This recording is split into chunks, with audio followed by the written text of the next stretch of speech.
ಮಾಡ್ತಾಯಿದ್ದಾರೆ, ನೀವು ಯಾಕೆ ಕೊಡ್ರಪ್ಪ, ನಾವು 10 ಲಕ್ಷ ಕೊಡ್ತೀವಿ, 20 ಲಕ್ಷ ಕೊಡ್ತೀವಿ ಅಂತ ಅವರು ಮಾತು. ಹಿಂಗೇನೂ ಆಗೋದಿಲ್ಲ ಎರಡೂದರಿಂದ. ಮತ್ತು ಜಗಳ ಒಬ್ಬರೊಬ್ಬ ಕೂಡಿ ಬದುಕುವಂಥ ಒಂದು ವಾತಾವರಣ ನಿರ್ಮಾಣ ಆಗುವ ಸಂದರ್ಭದಲ್ಲೇ ಇದು ಹೊಸ ಸಮಸ್ಯೆಗಳು.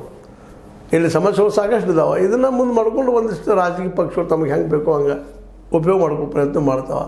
ಅದಕ್ಕೆ ಯತ್ನಾಳರ ಒಂದು ನಾಲಿಗೆ ಏನದಲ್ಲ, ಇದು ಯಾವಾಗಲೂ ಏನಾದರೂ ಒಂದು ಆವಾಜ್ ಮಾಡ್ತಾ ಜನರು ಕೂಡಿಸ್ತಾ ಹೋಗುವಂಥದ್ದು ನಾಲಿಗೆ ಆಗಿದೆ.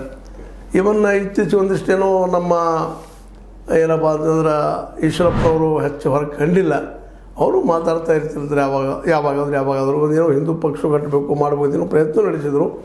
ಆದರೆ ಯಾಕೋ ಏನೋ ಸ್ಲೋ ಆಗಿದೆ ಅದು. ಬಟ್ ಮೊದಲಿನಷ್ಟಿಲ್ಲ. ಆದರೂ ಸಹಿತ ನೋಡು ಇಂಥ ಗದ್ದಲ ಆಡಿಸೋದ್ರಿಂದಾಗೆ ಒಂದು ಸಾಮಾಜಿಕ ನೆಮ್ಮದಿ ಹಾಳಾಗುವಂಥ ಒಂದು ವಾತಾವರಣ ನಿರ್ಮಾಣ ಆಗ್ತದೆ. ಅದಕ್ಕೆ ಇಂಥ ಭಾಷೆಯನ್ನು ಬಿಡಿಸೋ ಸಲುವಾಗಿ ಏನಾದರೂ ಅವ್ರ ಮೇಲೆ ಆ್ಯಕ್ಷನ್ ತೊಗೊಳಕ್ಕೆ ಸಾಧ್ಯನಾ ಅನ್ನೋ ವಿಚಾರ ಮಾಡಬೇಕಾಗಿದೆ. ಅವ್ರು ಮೊದಲು ಹೇಳಿ ಅದನ್ನು ಹೇಳಿ ಬೇರೆ ರೂಪದಲ್ಲಿ ಹೇಳಕ್ಕೆ ಸಾಧ್ಯ ಇತ್ತು. ಅದನ್ನು ಈ ರೀತಿಯಾಗಿ ಹೇಳಿ ಮತ್ತಷ್ಟು ಗದ್ದಲ ಹಿಡಿಸಿ ಎರಡು ಕೋಮುಗಳ ನಡುಕ ಒಂದು ದಂಗೆ ಆಗುವಂಥ ಒಂದು ಮಾತುಗಳನ್ನು ಯಾರೋ ಮಾತಾಡಿದವರು ಅವ್ರಿಗೆ ಒಂದು ದಿಗ್ಬಂಧನ ಹಾಕುವಂಥದ್ದು ನಿಲ್ಲಿಸುವಂಥ ಕೆಲಸ ಸರ್ಕಾರ ಮಾಡಬೇಕಾಗ್ತದೆ.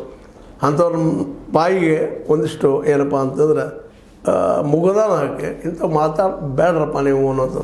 ಯಾರೋ ಮಾತಾಡ್ರಿ, ಹಿಂದೂ ಪರ ಇದ್ದಂಥ ಹಿಂದೂ ಮಾತಾಡಲಿ,